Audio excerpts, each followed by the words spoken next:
I'm Kaylin and welcome back to my channel. A couple years ago, I did a video called Advice for Freshmen. So if you were a freshman when I made that video, you're now about a junior or a senior, and I'm gonna give you some new advice as a recent grad. Hold on. We don't want that noise to keep happening. But anyway, I just graduated with my degree in natural resources with a concentration in environmental science, bachelor's of science. Completed the honors program at my school. I graduated cum laude. Yeah, so I graduated in 3 years instead of 4. Mind you, that is not important information, but it does kind of factor into my advice of what I tell people to do or not to do. So let's just start off talking about school. I know school is the most important thing. This advice is for juniors and seniors, mind you. So you've already done the school thing. You know her, you love her, you have a routine, you have an idea of what you want to do, like to be successful in school, right? And I think that a lot of college students, a lot of people in general, think you need a 4.0 to be successful. And I'm gonna tell you right now, right here today, that that is not the truth. And I know that it's hard for the girlies to believe, but unless you're like a doctor or a lawyer or engineer, a 4.0 is really not gonna be the end all be all for you. Especially if you want to get your undergrad degree and to be done with school. Like, that experience, the other things that I'm going to talk about in this video that are important are going to outweigh that 4.0 every time, like every single time. And I feel like me saying I graduated cum laude is going to make it seem like, mind you, cum laude is not a 4.0. I had a 3.5, and while I'm proud of that, most of the reason that I had the 3.5, mind you, I did not stress myself. I did not do homework on weekends. I did not do homework past like 8 or 9 p.m. Like, when it was school time, it was school time. But when it wasn't, it was not. I did not think about homework on the weekends. I didn't think about homework after a certain time at night, because that wasn't how I lived a sustainable and happy life, is doing homework all the time. I wasn't one of those girlies that needed a 4.0 to be happy. And I needed my 3.5 to keep my scholarship. I cared about the grades to keep my scholarship, and that was it. That was all. I had many a C, many a pass failed, so it wouldn't affect my GPA. Like, I didn't fail any classes, mind you. I did not fail a single class. It was just when I got a C, if you pass failed it, it didn't affect your GPA versus having a C on your transcript. Life hack: if you go to Del State, they pretty much do that every semester. I don't know why they pretended like after COVID they were going to take it away. They definitely didn't. But anyway, please focus and think about work-life balance now, so when you go into the workforce, you have a standard. Like, you can't go from a school workaholic. Like, school is work. Think about school as work, and what you do outside of school as your life, as your hobbies, like those events that you go to, those organizations that you do for the fun of them, not organizations related to your major. Think about those things and make it a balance. Like, you see what I'm saying? Make it a balance now, so when you go into a workplace or when you're applying to jobs or when you're interviewing and you ask them what their hours are or what their expectations are, you know if that's sustainable for you to have a happy life. You know what I'm saying? Like, work-life balance is important to a lot of people. And if you are one of those people, you need to think about that now. Make that balance now. You should. Even if it's not important to you, I think you should work on having that balance so you can go into the workforce with that balance and be successful with balance and with just happiness. You don't want to be a workaholic, because then you'll end up not being happy. So I think that's important. Very important. So school, like I was saying, is important, but please do not stress about that 4.0. Make sure that you are having fun. Go to all the events, go to homecoming, go to that game, go to Go to everything, literally everything. You see a post about something on social media, go, because it's never gonna hurt you to go. Unless it costs money, go. Like every free anything, please just go, because 9 times out of 10 you'll have fun, you'll meet new people, it'll be a new experience that you can say you experienced. Like, live your life as if you have FOMO, even if you don't, so it'll encourage you to go to more things and be more active in college life, because you do not get that college life again. So if you need to take advantage of the opportunities while you can. Making friends post-grad is hard, girl, so you don't want to have to do it if you don't have to. Make those friends in undergrad when you're around them all the time and you have those opportunities to see each other and you don't have to sync calendars in order to meet up. Like, do it so you don't have to make friends later, is a serious piece of advice. When it comes to setting yourself up for your future, my main advice is to do that internship. Even, I know the girlies are gonna hate this, but even if that internship is unpaid, you need that experience. I'm so sorry, but you do. You really do. Like, the whole reason, I promise you, the whole reason that I got into grad school is because I had those internship experience. Like, I had a 3.5, but like comparatively to all those 4.0 girlies, I was nothing to write home about. And I'm in a from bachelor's to PhD program, so usually you need to be something to write home about. But that internship experience, I had 2.5 years. I had 3 summers. Well, I currently have 3 summers, but at the time I was applying, I had 2 summers and 2 full academic school years of internship experience.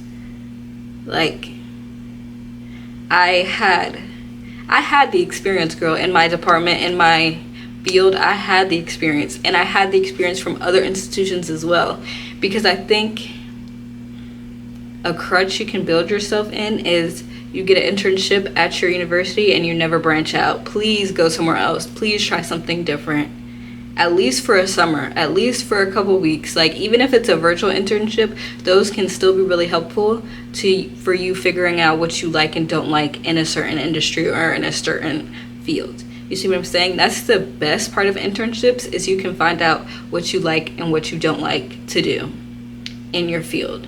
Like, for me, I love environmental protection and environmental advocacy. I love the idea of sustainable farming.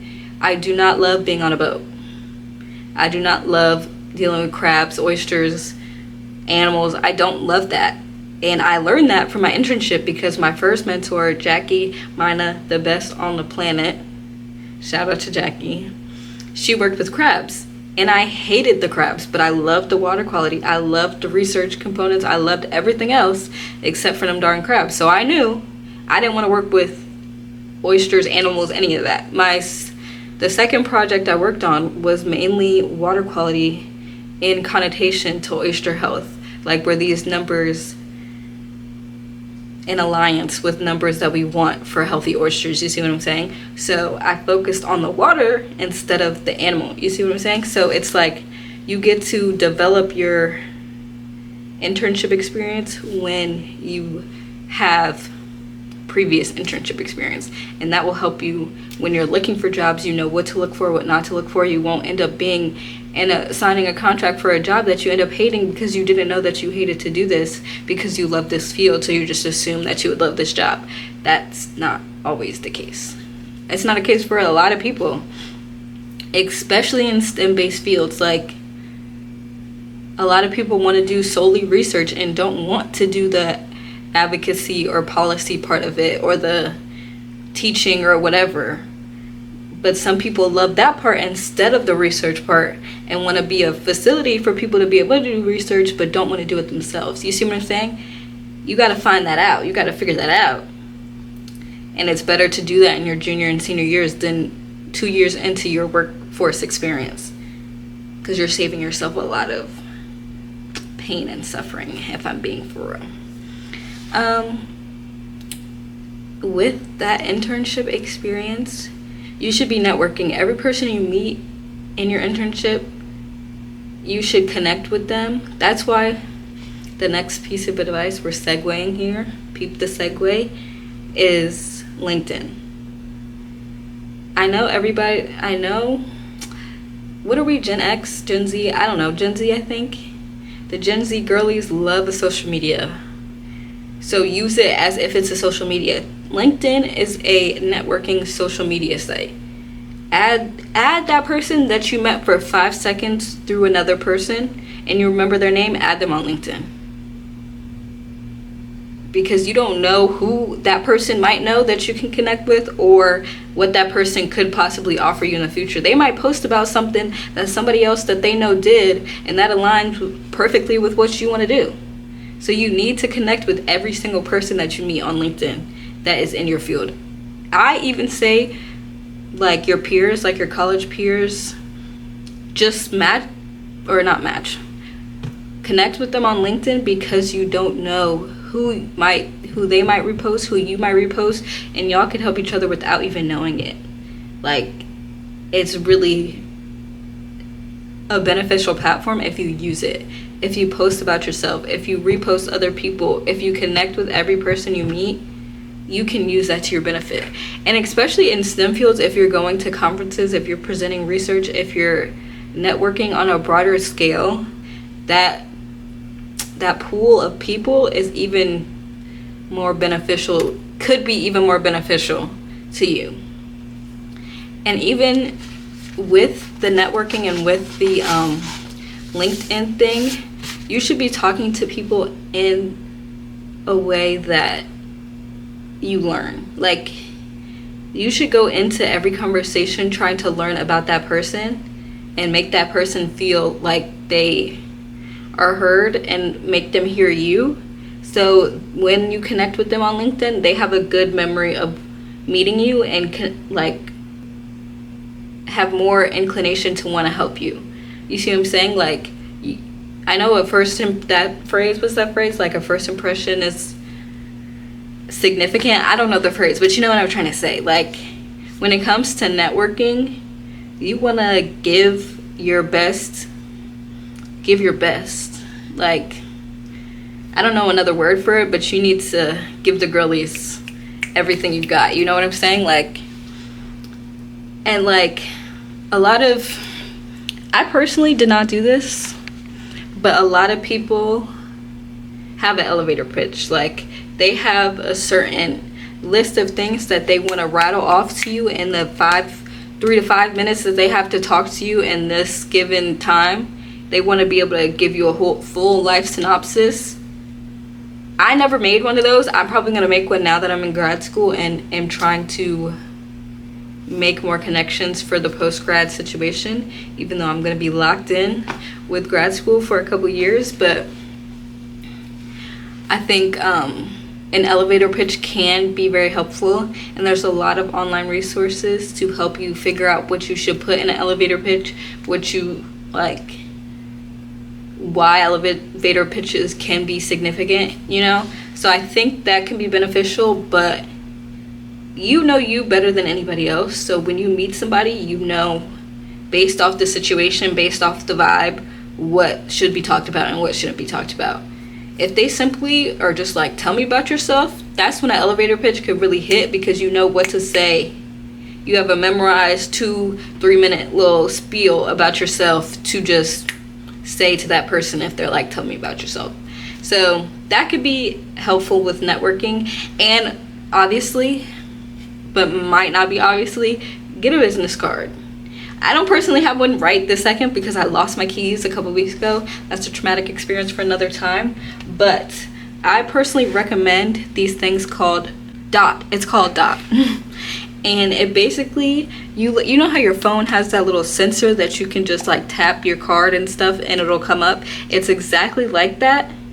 And it's like, the little site literally says next level networking. It's that. It's literally that. All you have to do is tap it on somebody's phone and you create a whole profile about yourself. And let me see. I have to get a new card in the mail because, again, I lost my card and I have conferences in October, so I need to do that soon. But basically, it's a card like this. It's literally the size of a regular credit card, and you just tap it, and you have a profile. You put your LinkedIn, you put your email, you can attach documents like your CV, your resume, your transcript. You can have so much on this little piece of device, like that is so much more extensive than a regular business card. Because my old business cards, when I had paper business cards, they had a QR code attached with my LinkedIn and my resume, which was innovative for the time. Like, for the times, I was doing big things. But this is so much better, and it can you can constantly update it. You can't constantly update a QR code. You can add booking links, so if somebody wants to schedule a meeting with you, you can put that in there. You can have any link that you want in there, and it's just the best business card ever, and I think everybody should get it. So when you're thinking about buying business cards, please get the $20 business card that you can constantly update forever, instead of paying bread for business cards that are eventually going to run out, and then you have to rebuy more and rebuy more. You see what I'm saying? It's so much more fruitful, unless you lose it like me. Don't be like me. Don't lose it. So yeah, business cards, please buy them. Another piece of advice that I personally did not use, and I don't know how Dell State's career services is, but I know other schools' career services they say they're more helpful. I don't know personally, because I didn't use career services. I kind of did my own thing when it came to that. But I had other mentors. Like, I had a scholarship advisor that, like, he's the reason that I have a LinkedIn, because I didn't necessarily think about that. Like, those are things that you might not think that you need, but you do. I promise you, even if it just sits there, you need it. So if somebody does ever ask, you have it. Like, you don't want to be in a situation where somebody asks and you don't have it. So career services can help you with LinkedIn. They can help you with resumes, CVs, cover letters, things like that. When it comes to resumes and CVs and cover letters, I think it's important that you have a form.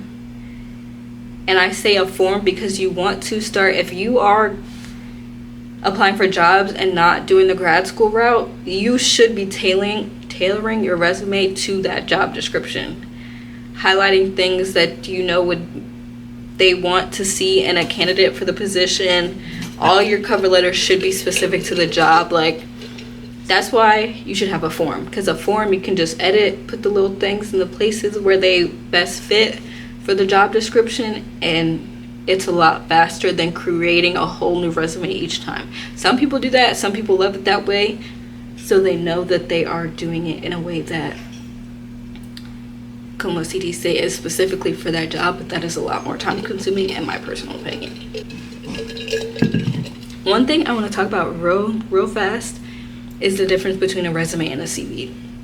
Because when I was making a CV, I didn't understand what the difference is. I thought it was like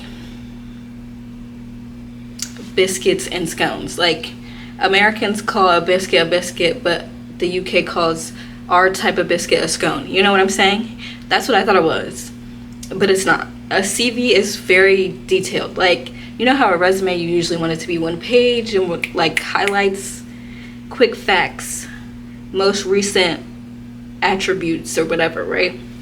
A CV is not like that. You can put every little thing and explain it in your CV. Like, for me, my CV is like, I want to say my CV is like 3 pages long. I don't know if that's 100% true, but I'm pretty sure it is. Let me see. I literally sent it out the other day. Oh, it's only 2 pages long, but it has a lot of stuff in it. Like, way more stuff than you would put in a resume, and stuff that you would put in a resume you don't necessarily put in a CV. Like, you don't put CVs. Okay, for me, how I like to differentiate them is, unless a job is asking for a CV, CVs are usually for academic work and resumes are for job work. Like, if you want a job, like, say I'm a junior and senior in college, I'm applying to grad school, you need a CV. I'm a junior and senior in college and I'm applying to the workforce straight out of college, I need a resume. You see what I'm trying to say? Like, that's how I kind of tell the difference between the two, is which type of job that I'm trying to get or what I'm trying to do is how I figure out if I need a CV or if I need a resume. Personally, I think the best thing for you to do is just have both, so you can use it where you need it instead of having to create it when you find out you need a CV later. You see what I'm saying? And career services can help you do that. So use career services, use that mentor, use that professor that says you can send him your resume anytime. Use that so you can have the best resume possible. You see what I'm saying?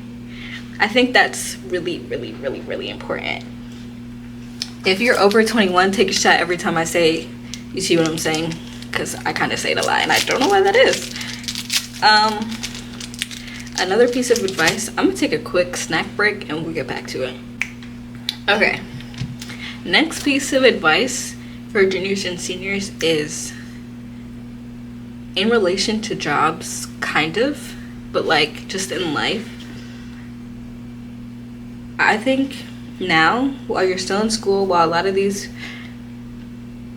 programs and things are free for students, use those like LinkedIn little programs where they help you develop a skill, teach you how to do this, teach you how to do that, or Google like beginner coding classes or coding certificates. Like, develop skills that you can put on your resume that you have certificates to back up.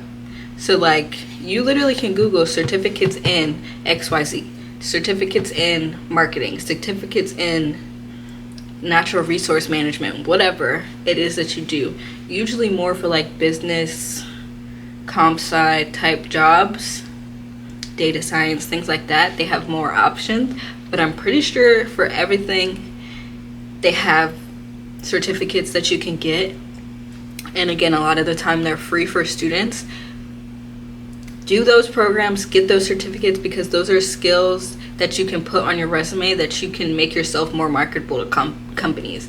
And with that, if you're reading job descriptions and they're like, we want our employees to be able to do X, Y, and Z, and you don't have any proof that you can do that, or you don't know how to do that, and they have an online little course that you can take that's free, or a video that you can watch, or something to make yourself knowledgeable in that area, do that. So when you're applying, you can say that you know how to do X, Y, and Z, because you know in the job description they want you to be able to do X, Y, and Z. You see what I'm saying? It'll flow seamlessly if you read job descriptions in the field that you want, figure out what they're looking for, and be able to do those things. Develop your marketable skills to things that the job descriptions you're looking at want, so it doesn't feel like a useless task that you need to do. Like, you see what, sorry. That's why I think it's important that you develop those, because it's going to help you with your job application process. If you have the skills, if you have those certificates, if you have those little marketable skills that you might not think are important, but you don't. Like, a lot of people in that little skills section of a template resume, we're still putting Microsoft Office. Like, everybody knows how to use Microsoft Office software now. You need more skills. You need to be able to code. You need to be able to do this. You need to be able to do that. So learn how to do those skills so you can then put them on your resume. You see what I'm saying? So that is a big, large, humongous piece of advice, because, again, like I said, it will help you with the job application process immensely. You're 10 times more likely to get a job if those little AI scanners, whatever it is that scans your resume, sees that in your resume there's direct words that line up with the job description. So, yeah. Okay, here's another piece of advice that the girlies are gonna hate. I'm so sorry, but it's so true. Please, please, please save your coin. I'm so sorry. Because I was one of the girls that did not do this. I did not do this. This is why I know you need to. Because I'm out here budgeting. I'm a budget Barbie now because I can't afford living like I used to on a PhD salary. Mind you, I had a good Like my internship paid well when I was an undergrad for not having any other expenses. Now I pay rent, I pay utilities, I pay gas, like I pay a lot more than I used to.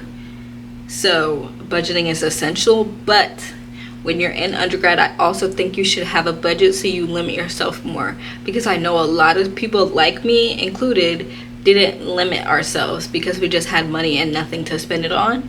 So if you budget and, you know, limit your spending and grow that savings account, then you'll have more money post-grad. And those people that want to move out, that, you know, want to have more financial security once they graduate, you need to be saving every penny you can. Like, eat at that dining hall. Please do not go get that McDonald's, get that Chipotle. Like, save that $5-10 and eat at the dining hall.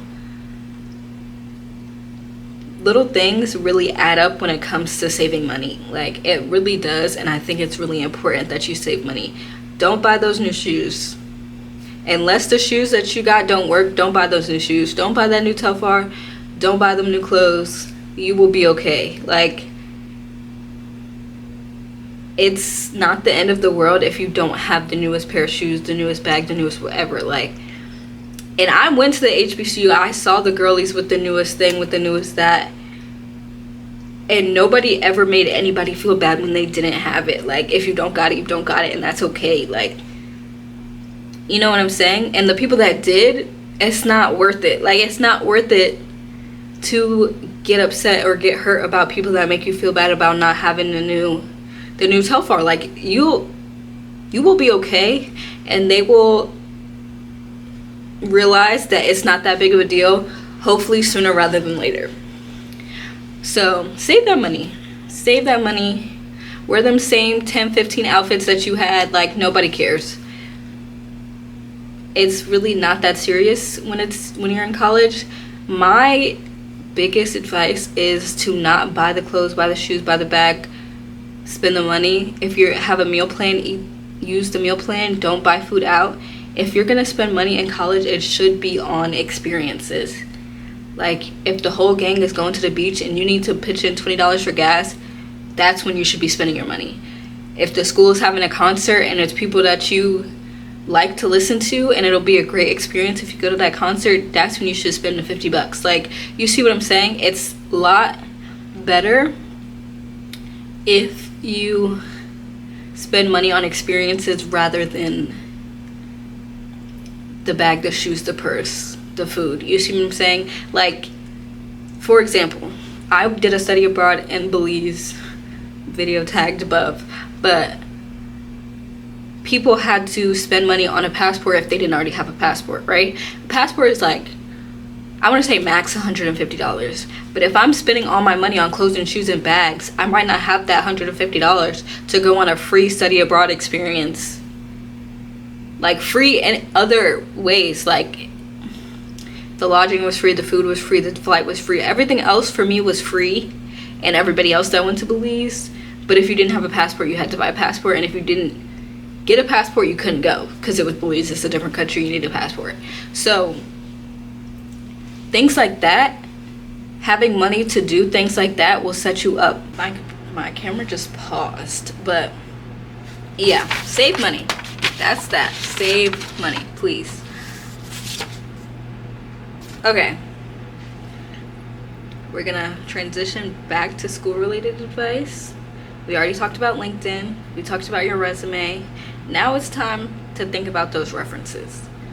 If you think about who would I ask for references, and you can't think of 3 to 4 solid people that you know would be 100% down, you need to start networking more. You need to start going to them office hours, connecting with those professors, join that club and get close to that club mentor. Like, do the things that you need to do to get those recommendations, because they will be helpful in the long run. And to already know who you're gonna have, to already start asking early, securing your spot early, will help you in the future. You don't want to be in March applying to a grad school and need a recommendation in 3 weeks and not know who you're gonna ask. Because I had a situation where somebody that I wanted to give me a recommendation ended up having to pull out, and I had backup options. But if you don't have those options and those backups, you could be a rock in a hard place and not have anything to do. So if you're thinking about that in your junior and senior year, you have time to make those connections in order to not be in that place later. You see what I'm saying? So I think thinking about recommendations in advance can be really helpful to you. Another piece of advice along with that is to get a mentor. Whether that be a grad student, whether that be a professor, whether that be a professional in your field, depending on what you want to do, you should get a mentor. And I think that getting a mentor can be helpful even at the simplest level of academics. They can teach you how they studied and how you can study better. They can teach you how to network. They can teach you a lot of things that you might not even know that you need to be taught, because they've experienced it, they've done it, they know more than you know. So that can be really helpful as well.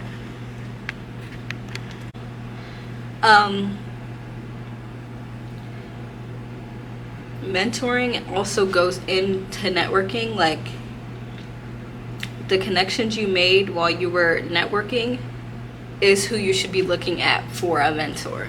If you don't already have that direct connect to a professor or to a grad student or to whatever, those connections you make when you're networking are the next person you should be looking at. Or if you want a mentor that's like a professional in your field, then you should be looking at those connections that you made with networking to find that mentor. And that's why, again, networking and adding people on LinkedIn and saving their information, getting that business card, getting that email, getting that whatever is important, so you can use them in the future and you can benefit from those connections in the future. It's all connected. It's all one big integrated system. Yeah, let's talk about clubs. Okay, clubs and conferences and networking events are important to be going to. If you are a junior or a senior, especially a senior, and you've never been to an academic conference, or you've never gone to career day, or you've never gone to a networking event, please go. Because I know the girlies, we have social anxiety. We don't like talking to people. We don't like talking about ourselves. We don't like talking about our schooling. We don't like to talk about our research. We don't like to do any of it. But we need to learn. We need to develop. We need to be able to do it. So please, as a junior and senior, you need to learn those skills. So when you're out, you have to do it, when you have to interview, when you have to talk to people and sell yourself, you are able to do it. Because the best place to practice is in a place that you're not graded to do it, or you're not going to be affected negatively if you do it wrong. That's the best place to practice, because in a job interview, you can't mess up when they tell you to talk about yourself. You can't mess up when you need to present what you're doing in a job. But at a little research day, at a little conference at your school, it'll be okay if you mess up. You'll learn and you'll develop and you'll get better. That's why you need to be going to conferences. And a lot of those conferences are in connections with clubs that you join. For example, I was in a club called Minorities in Ag and Natural Resources. I went to 2 conferences through that club alone in one academic school year. And the first conference was regionals. We had to do a competition that was based on professional development. You learned, you were presenting research, you were doing an elevator pitch, you were doing an interview, you were doing things like that to develop yourself for the real world. You see what I'm saying? And then you were going to sessions where you were learning how to do things, you were learning how to talk to people, you were learning about your field, and then they had a networking event at the end where you talk to companies, you talk to businesses in your field, and it's the perfect melting pot. We love manners out here. I'm currently serving as the manners president for our undergrad and grad chapter at Delaware State University. And we have regionals in a couple weeks, and I'm trying to help people do those things, get their elevator pitches ready, things like that. So clubs can be very helpful to get you those experiences, because even in our club, we do a lot of professional development, resume workshops, interview workshops. We take headshots, we do this, we do that. You see what I'm saying? It's being part of that club can get you those opportunities to go to conferences, to get networking opportunities, to learn. skills that you need. So join that club. Even if you're a junior, even if you're a senior, it's never too late to join a club, girl. Please join. Be an active member. Enjoy all the benefits of being in that club. And use them. Use, like, everything about college in a non-aggressive, non-negative way is about using it to your benefit. Use the things, because the things are there for you to use. Nobody is ever going to be mad if you use the resources around you. If you ask the people around you for help, like, it's never not okay to ask for help, especially when you're in school. When you're just trying to learn, when you're just trying to develop, when you're just trying to get better, it's never not okay to ask for help. Like, please ask. It is okay. So, my last and final piece of advice is to start applying for jobs, start applying for grad school, start applying for anything your senior year. Your first day of your senior year, you should be on LinkedIn, you should be on Indeed, you should be on every job site that exists, looking for jobs, looking at those job descriptions, and then doing the things that I mentioned before. Developing the skills that are in the job description, tailoring your resume to the job description, doing the internship experience that will relate to the job that you think you want. It all comes back into getting a job. Everything that I told you comes back into you getting a job or you to getting to grad school, whichever one that you choose. The internship experience, the going to career services to get your CV and your resume fixed, the developing the marketable skills, the saving money, the thinking about your references, your LinkedIn, your networking, all of that is so you can get a job or is so you can get into grad school. So yeah, start thinking about that as soon as you possibly can, because I didn't, and it limited my options by a significant amount. It limited the amount of fellowships that I could apply to, the scholarships, the funding, etc. It limited that because I didn't apply until later. I didn't get accepted till later, and a lot of fellowships you can't apply until you have an acceptance.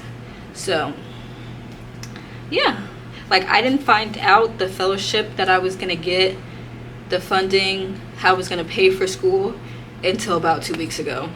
Maybe not even 2 weeks ago. So, and school starts next week. So it's like really, really very important to start thinking about those things as soon as you possibly can. And I think a very important thing about that, like, you can very much not know what you want to do. But having a plan, even if that plan is, I'm going to save up money this year so I can pay rent without worrying about a job. Like, I can work at Target or TJ Maxx or whatever until I find a job that is perfectly what I want to do. I'm going to take a gap year and I'm going to travel the world, and then I'm going to go to grad school. That is a plan. It could be, like I said, the plan could be to work at Target for a year, for 2 years, to save up money so you can move out and to develop those skills so you can get the job that you want and feel like you deserve. But that is still a plan, girl. All I'm saying, at the end of the day, the biggest, the main, the tried and true advice is to have a plan. Even if it's a plan that you're going to change, develop, fix later, work out the kinks or whatever, have a plan, even if it's a base. Work at Target, take a year off, go travel the world, because you don't want to decide that you're going to go travel the world in March and you graduate in May and you don't have any funds saved. So if you're saving those funds, even if you do decide that in March your plan is to go travel the world for 6 months, you have funds to go do that, or at least you have funds to get you started. You know what I'm saying? Or if your plan at first is to get a job in your field, but the jobs aren't paying what you want, you need grad school experience to get the jobs that you want, and you find that out earlier on, you can pivot and say, okay, now I'm going to apply to grad school. But since you've already been thinking about internship experience, your resume, your CV, your marketable skills, your references, things like that, you'll already be ready to fill out that grad school application. You won't have to do any work because you already did the tips that I told you in the beginning, so you can easily pivot your plan to be whatever you want it to be. And it allows you more time to make last minute decisions if you're already working on those things beforehand. Recap of the things that are important for juniors and seniors in college. Having a plan, even if it's to stay at home for a year, for 2 years, as long as you can, to save up money so you don't have to pay rent and you can buy a house. Even if it's to work that job that you hate just so you can be having a steady income and you can move out, that's a plan. If your plan is to work at Target or TJ Maxx so you can save money until you can get the job that you absolutely want and feel like you deserve, that is a plan. Have a plan. It doesn't matter what it is, as long as it's a plan that works for you and makes you happy. It doesn't matter if people think that you shouldn't be working at Target with a college degree. It doesn't matter if people think X, Y, and Z. If the plan works for you, do your plan. If your plan is to travel the world for 6 months, do that plan. Whatever plan is good for you, do that. Do what makes you happy, but be doing all of this while applying to jobs or grad school, while saving money, while networking and making those connections and developing those marketable skills, but most of all, while having fun in college and enjoying your last year or last 2 years in school. Do all of the advice that I told you, but also, like I said in the beginning, find that balance and still have all those fun experiences and do all the fun things, because that is important. Thank you guys for watching. I hope this advice is helpful. It teaches you something that you didn't know. And yeah, thanks for chatting with me. I'll see you in the next video.